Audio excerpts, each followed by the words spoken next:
So I'm like, in California, that was like an eye opener for me. Like, I made $300,000. Right. Like, me from Monroe. Like, how? For real?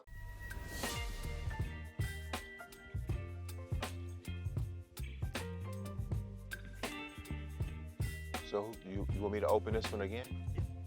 Yeah. I like when you open. Really? Mm-hmm. All right, we're back. I'm Roosevelt May. I'm here with Brittany Lewis. We're just going on a journey here. These podcasts basically is talking about her journey from being a teen mom to her career and other things. I would highly recommend go back, watch, stop, drop, and roll. Listen to this one when But anyway, we want to talk about your journey in the state of California. Number one, why'd you go there? I don't know. So we got cameras and lights. See, a lot of nurses not gonna tell you this. Right. But I went to California because I logged on the computer. Okay. And I put in labor and delivery. Okay. And I put in contracts. Okay. And the contract said $4,800 a week. Ooh. And I had never seen a number that big on a Yes. contract. Yes. So I was like, you know what? California, love, here I come. Absolutely. That's what happened. California. Know how to party in California too. That's right. Y'all kicked it in California. We did. Yes. We did. Yes. I understand. Let's talk about being a travel nurse out in California. Let's tell the audience about that experience. So, where do I start? So, going to California, first of all, it made a real woman out of me. I thought I was grown, but when I got there, just from trying to find housing to renting a car, it's just real different. So, you figured out real quick why they paid $4,800 a week. I did because I got on Airbnb and I'm like, oh, this house is super cute. Oh, yeah. And it's just $1,800 a month. Okay, let me hit them up. Can I book? Yeah, you can come and see it. So I get there and I go look at the room and I'm like, oh, this is a really nice house. But then I noticed that the owner still got all her stuff in the room. Oh, yeah. And so I'm like, okay, you said $1,800, so when can I move in? And she's like, oh, no, it's just $1,800 for that room. And I was like, oh, so you gonna still stay here? And she was like, yeah, I'm just renting out this room. And I was like, I don't want to live with nobody. I got to figure this out. So I just get back. I was like, I'll get back with you, ma'am. Yes. So I started looking at everywhere I look is like anywhere from $1,500 to $3,000. And these are just rooms. Oh, yeah. The closer you get into the little inner city, the price goes up. Right. So I went like as far, my job was in Burlingame. Okay. And then I found housing in like Santa Clara, which is still quite a drive.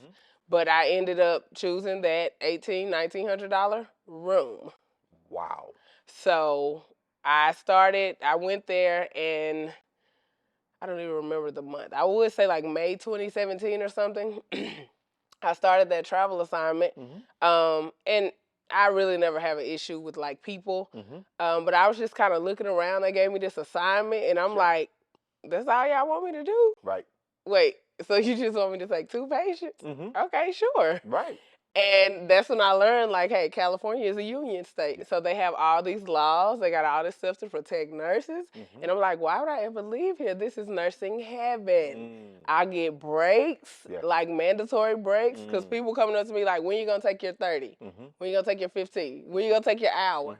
And I'm like, yeah, I can take my hour. I'm going to sit right here and watch my patient. They're like, no, you have to go off the floor. Like, go in the sleep room. Right. Wow. And I was like, a sleep room? Right. In Louisiana, baby, if you eat, right. you eat while you watching your patient. Right. And you cover up your plate if your patient calls. Right. But no, like, so they were like, no, you have to take your hour. Like, it's a union state. Sure. And I'm like, okay, all right, let me go to sleep.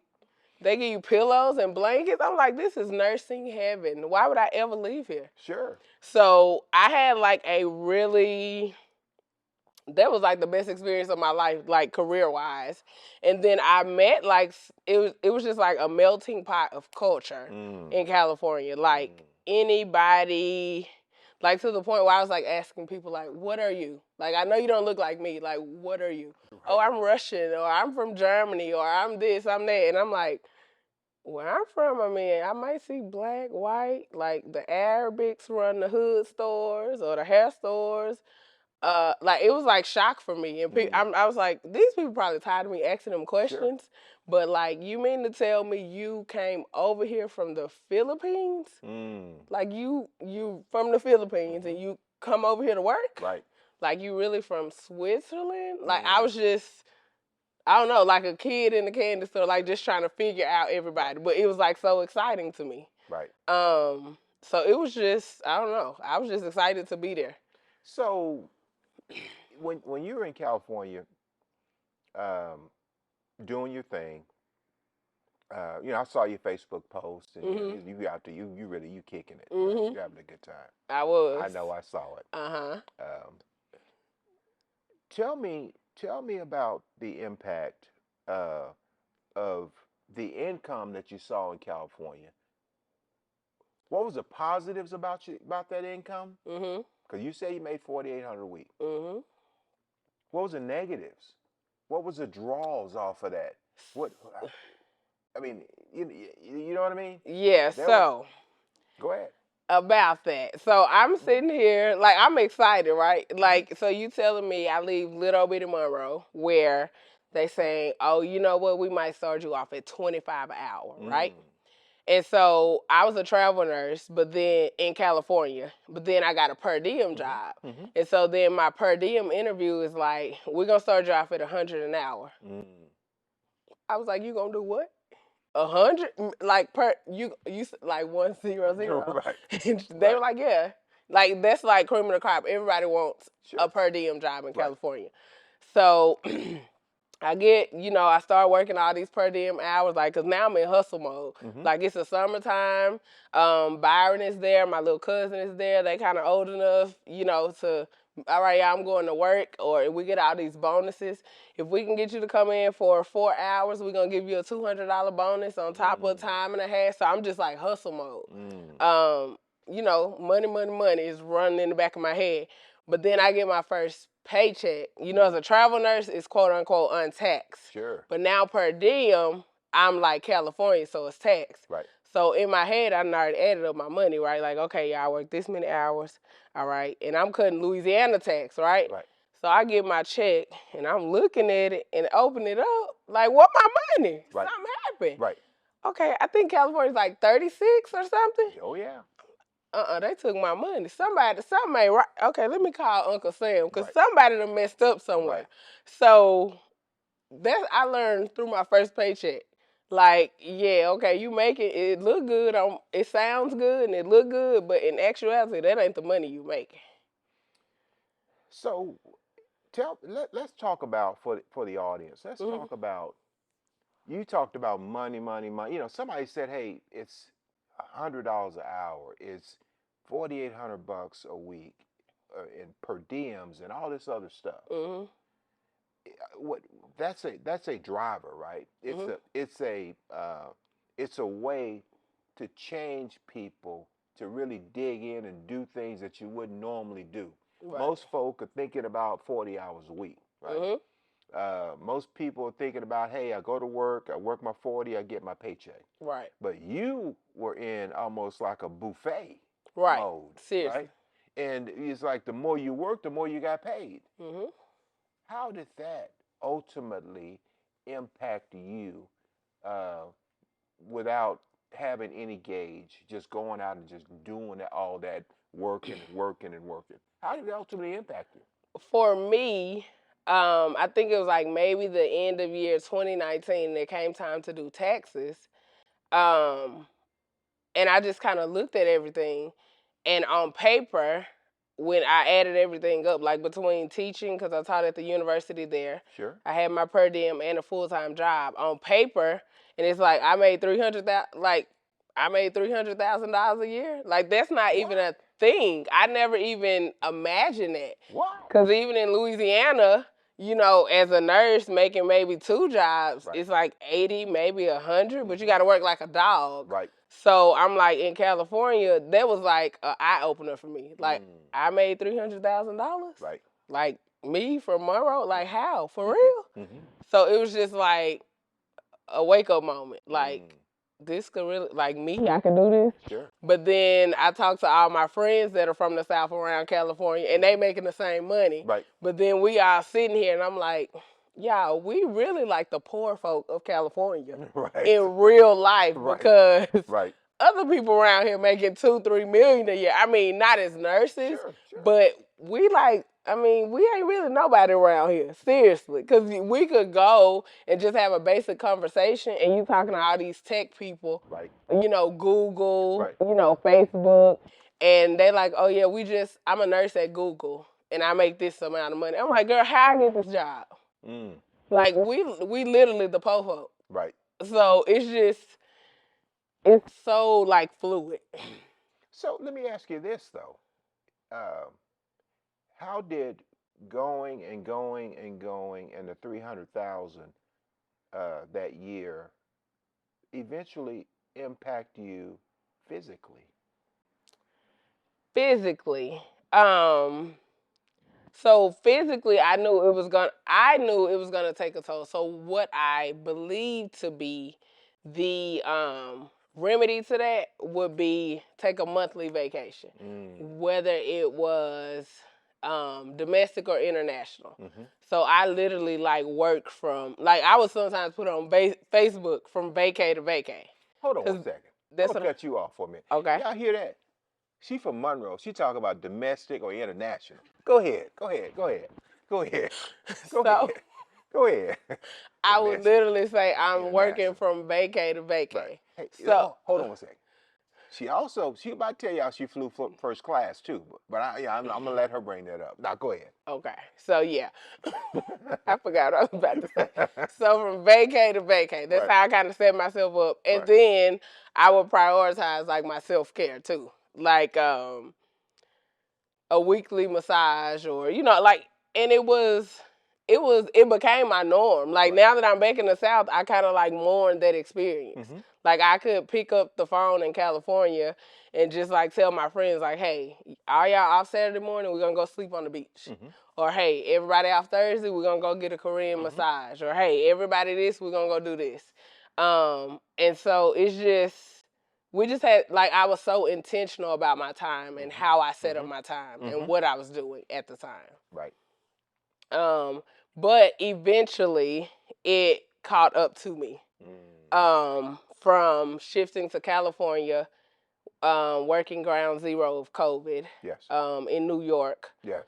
And it kind of all led to me catching COVID myself. Yes. And then having a residual of MI as a result of COVID. So it would catch me at some point. So MI, explain to the audience what's MI. Oh, I'm sorry. I'm so used to talking health. Right. Right. So it was well, they said it was a trans ischemic attack, which is a TIA, which is like just a little small, like, stop in the heart. Well, they thought I had a heart attack because of COVID. Wow. A year later after having COVID. This was when we didn't know much about COVID. Excuse me. Wow. And how old were you at that point? 33. So 33 years old, going through this unbelievable health trauma. What did that change? Did that really impact your mindset on work and how much you were working, and was it more, or was it just as important to get back to that $400,000+ per year? It wasn't that important no more. Okay. So it happened to me. That episode happened to me at work. I was at work that night. And I wasn't working in a high stress area. So I work in labor and delivery, and we get floated to postpartum, which when you get floated to postpartum, like, you kind of know, depending on the situation, it's going to be pretty chill because she already had the baby. Right. It's going to be chill. So It was, my symptoms were like really mild. I was like, I don't know what's going on. Like I just got like this little ache going on. And I called one of the doctors who was also one of my friends. And I was like, hey, like something is just not right. I'm gonna go in the room and I'm gonna just run an EKG. I'll send you like, you know.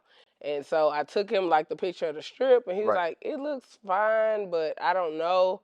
But then the ache started again. And that night I had a COVID patient. So I was like, you know what? I didn't eat tonight. So let's start there.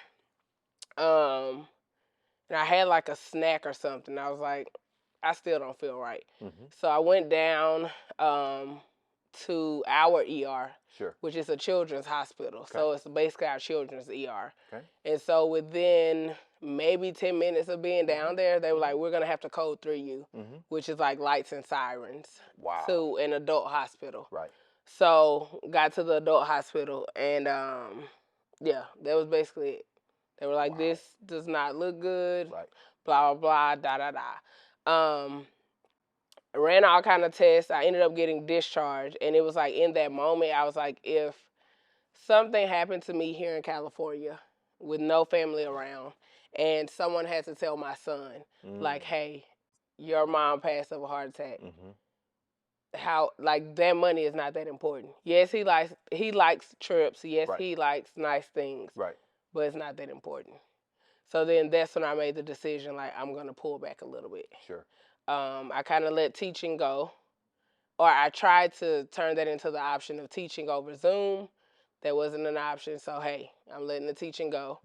I worked less per diem hours. And then I started to transition myself into quitting my full-time job. So it was an eye-opener.